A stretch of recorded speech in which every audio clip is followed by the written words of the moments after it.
January 5, 2026, 2:17 a.m. Deep inside Iranian mountains, 180 meters underground. A secret nuclear facility, hidden for years, unknown to the world. Then the bombs fall. 6 Israeli F-35I Adir stealth fighters. One mission, no margin for error. Penetrate Iranian airspace undetected. Strike the target.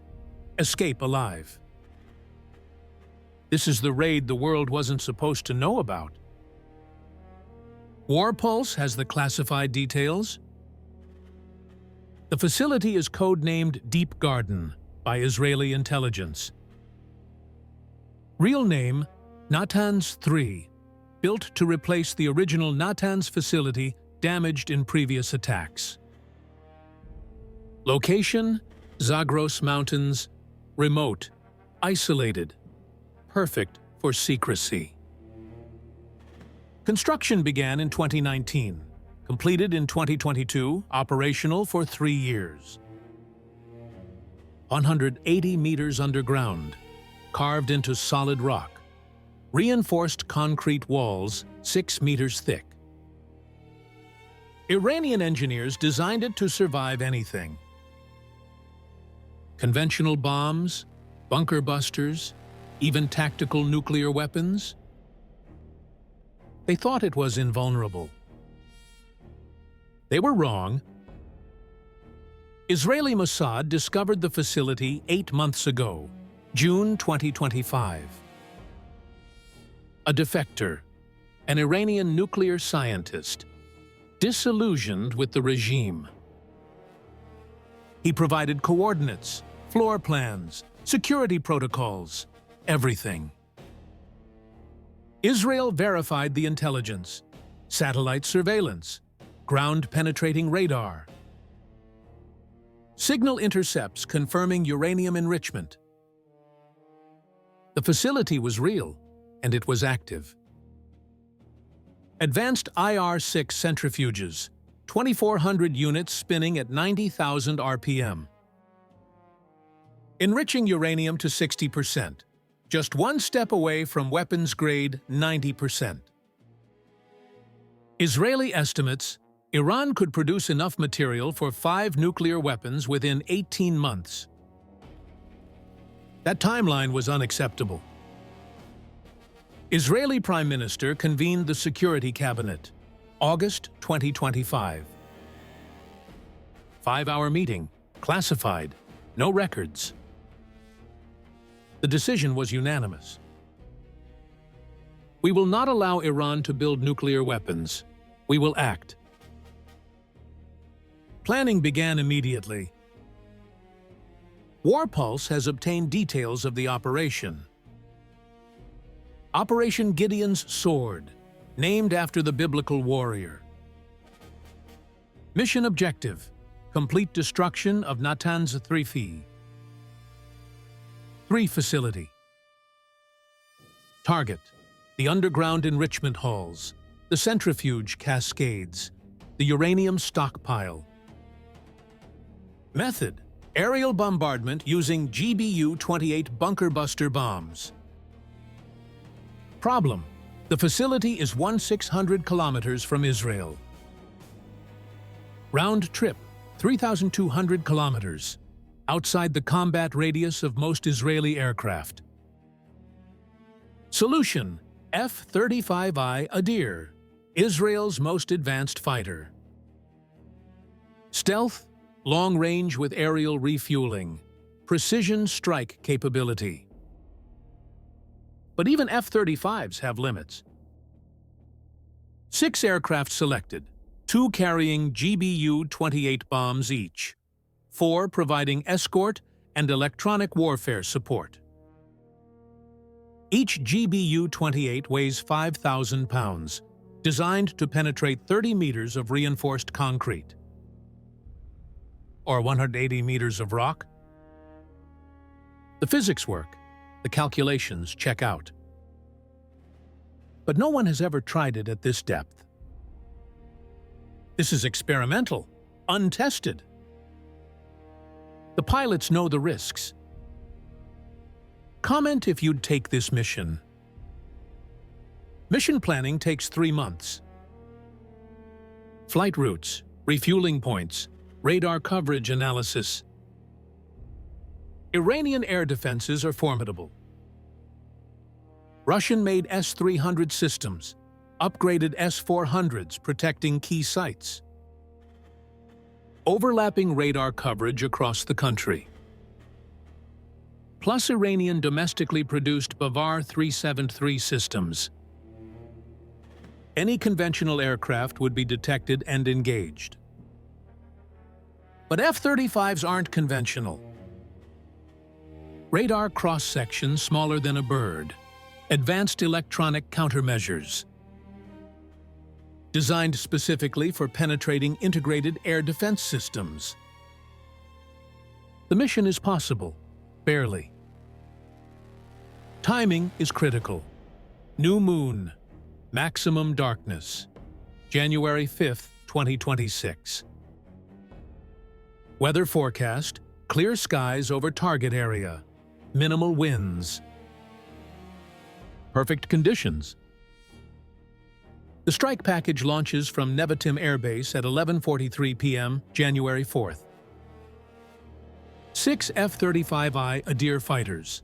Call signs Sword 1 through Sword 6. Sword 1 and Sword 2 carry the GBU-28 bombs, strike aircraft. Sword 3 and Sword 4 carry electronic warfare pods, jamming and suppression. Sword 5 and Sword 6 carry air-to-air missiles, fighter escort. Lead pilot, a lieutenant colonel, 22 years in the Israeli Air Force, 4,200 flight hours. He's flown combat missions over Syria, Lebanon, and Gaza. But never anything like this. As Sword 1 climbs through 10,000 feet, he radios his wingman. Sword 2, check in. Sword 2, all systems green. Bombs armed and ready. Sword flight, sound off. One by one, his team confirms. All systems operational. They head northeast, toward Iraq. First waypoint, aerial refueling over Iraq at 12:30 a.m. 2 Boeing 707 tankers from the Israeli Air Force wait at 25,000 feet. The F-35s take on fuel, 10,000 pounds each, extending their range. Refueling takes 14 minutes, smooth, professional. Then they continue, into Iran. At 1:15 a.m., the strike package crosses into Iranian airspace. Altitude, 35,000 feet. Speed, Mach 0.85. Their radar signatures are invisible, their infrared signatures minimal. They fly dark, no external lights, no radio transmissions. Iranian air defense radar sweeps the sky, searching, scanning. Nothing. The F-35s are ghosts. Sword 1 checks his navigation system, 280 kilometers to target. ETA, 18 minutes. His heart rate increases, adrenaline pumping. This is it. Everything comes down to the next 30 minutes. At 1:28 a.m., Iranian radar operators at Isfahan Air Base detect something. A faint return, intermittent, could be a flock of birds. Standard protocol, investigate. 2 F-14A Tomcats scramble, legacy aircraft from the 1970s, but still capable. They climb to 30,000 feet, head toward the anomaly. Sword 5, the fighter escort, detects the Iranian jets on his radar. Sword 1, we have bandits, 2 contacts, 40 miles south, heading our way. The squadron leader doesn't panic. Maintain course, electronic warfare, activate jamming. Sword 3 and Sword 4 power up their electronic warfare pods. Powerful jamming signals flood Iranian radar frequencies. The radar screens at Isfahan Air Base dissolve into static. The F-14 pilots lose their guidance. Their radars show nothing.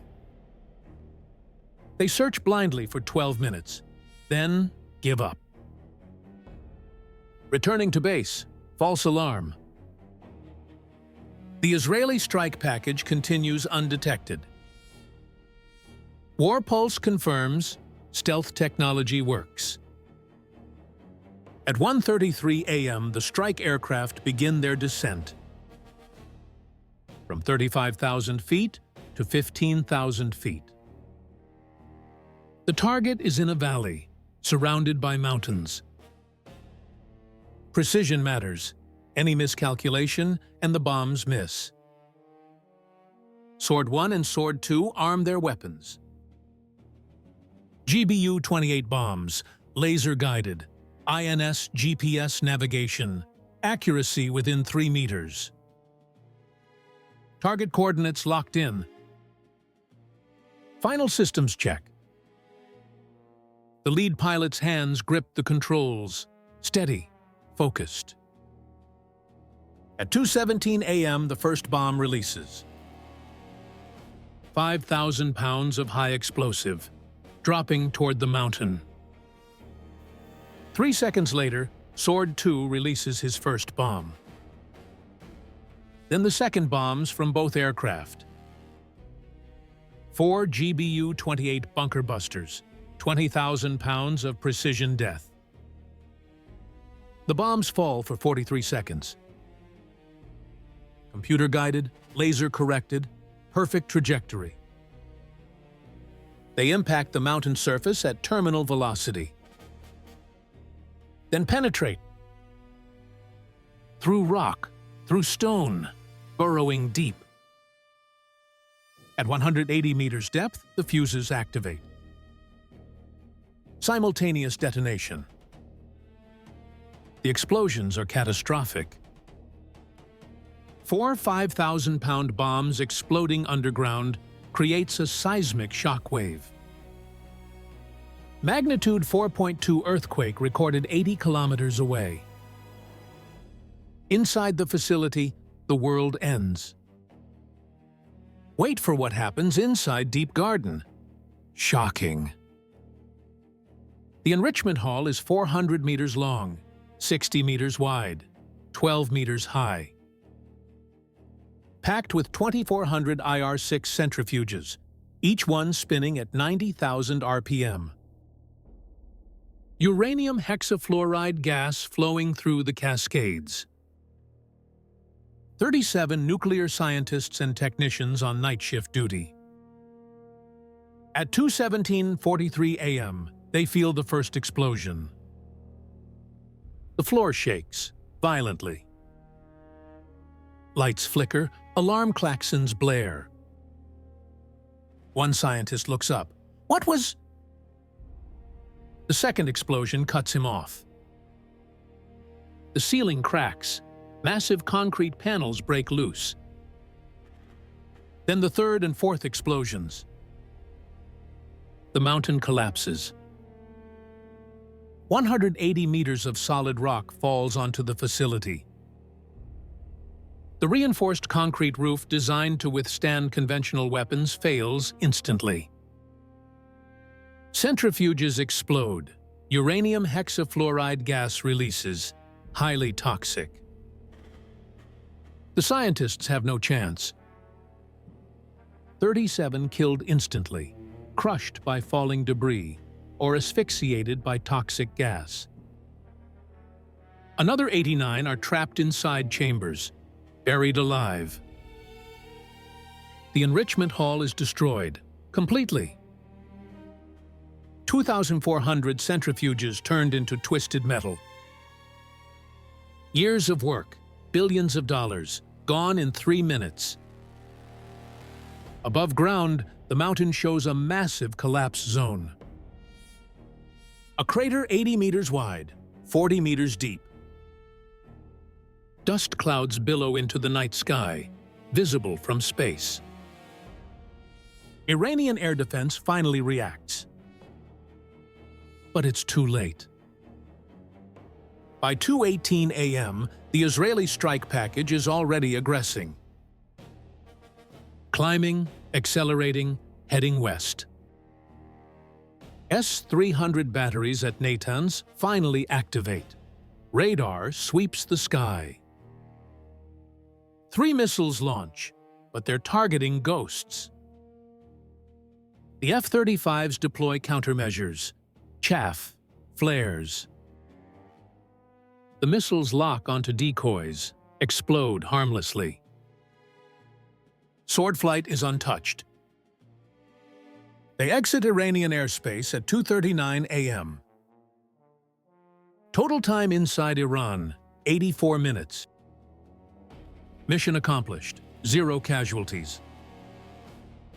By 3:15 a.m., the strike package refuels again over Iraq. By 4:30 a.m., they land at Nevatim Air Base. Lieutenant Colonel. The lieutenant colonel climbs out of his cockpit. His hands are steady, but his legs shake.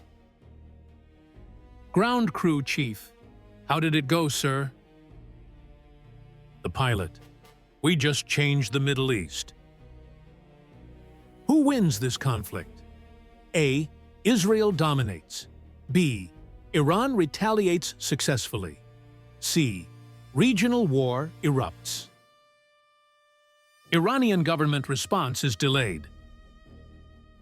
First, they don't know what happened. Seismic monitors register the earthquake, but the facility is secret. Officially, it doesn't exist. At 3 a.m., emergency response teams try to reach the site. Road access is difficult. Mountain roads, remote location.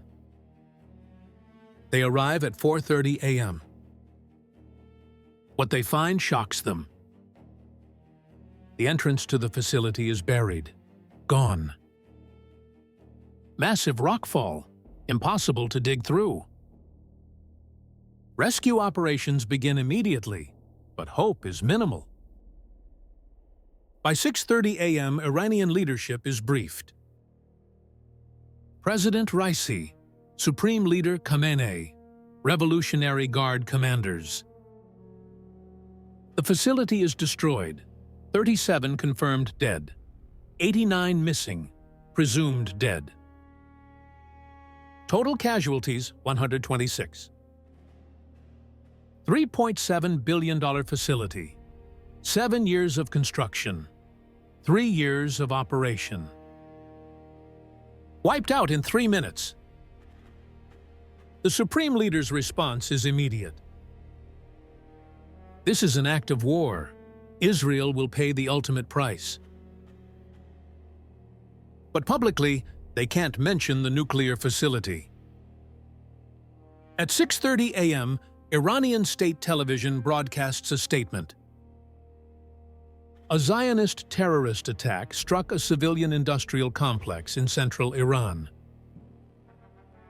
Casualties reported, rescue operations ongoing. The Islamic Republic will respond with devastating force. No mention of nuclear enrichment, no mention of the facility's purpose. Because admitting the truth means admitting they violated the Nuclear Non-Proliferation Treaty.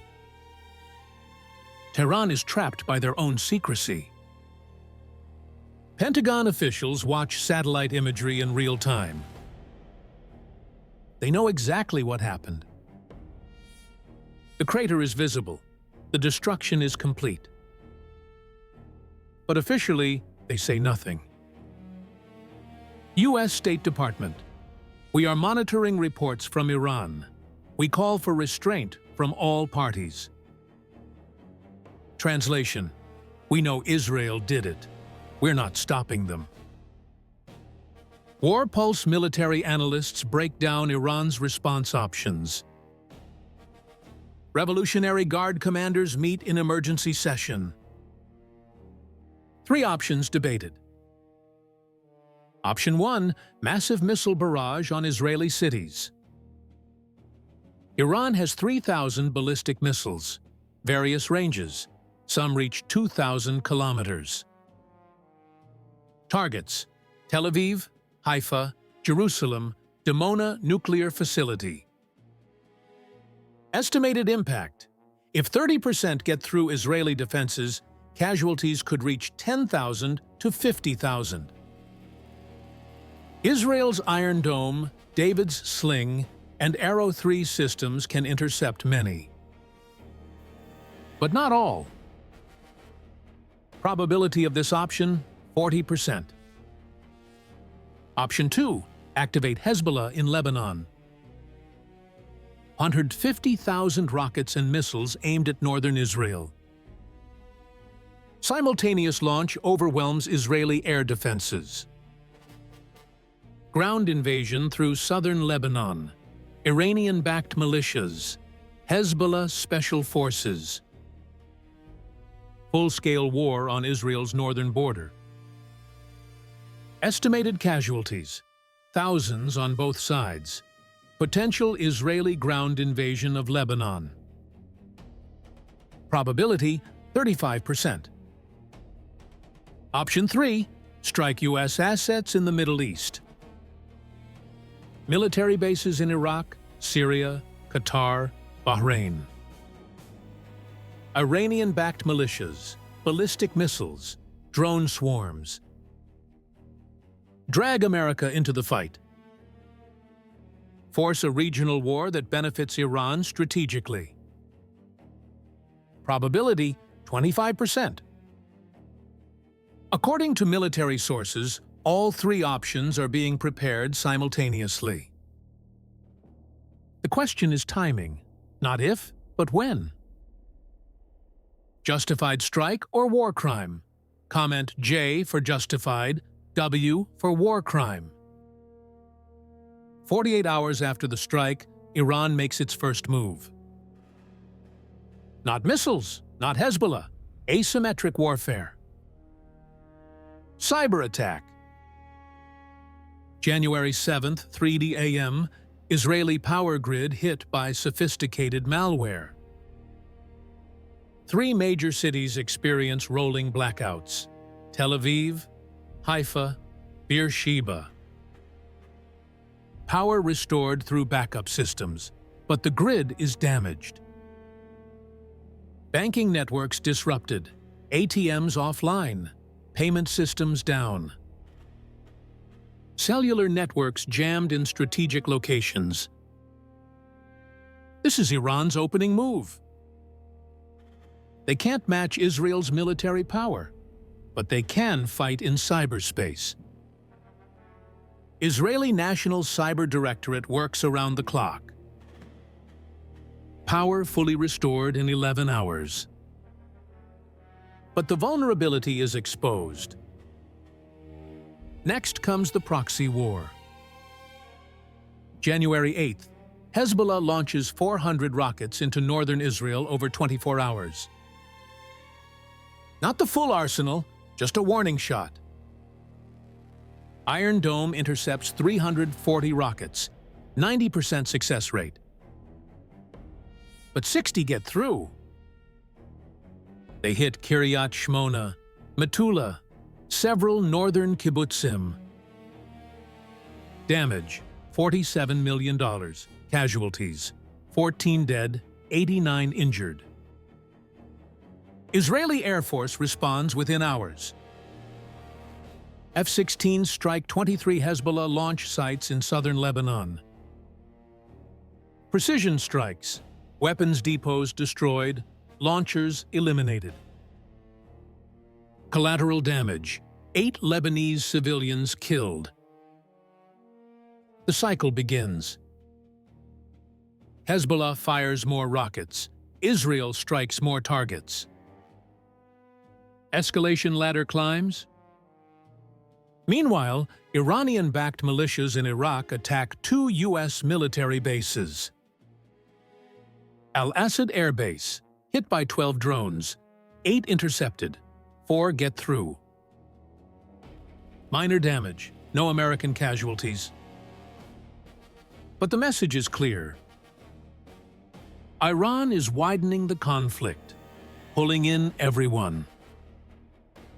U.S. Central Command goes to high alert. More troops deployed to regional bases. Patriot missile batteries repositioned. Aircraft carriers USS Gerald R. Ford and USS Dwight D. Eisenhower move closer to the Persian Gulf. War Pulse tracks every movement. The real question, will Iran launch its ballistic missiles at Israel? Intelligence reports suggest Iranian leadership is divided. Hardliners led by Revolutionary Guard commanders want immediate massive retaliation. We must respond with overwhelming force, show strength. Moderates in the government urge caution. A full missile attack means total war. Israel will retaliate with everything. Supreme Leader Khamenei hasn't given final authorization. But preparations continue. Satellite imagery shows Iranian missile sites activated. Transporter erector launchers moving into position. Missiles being fueled, launch sequences initiated. Israeli intelligence monitors everything. Israeli Prime Minister convenes an emergency cabinet meeting. The question, if Iranian missiles launch, how does Israel respond? The options are discussed, all of them terrible.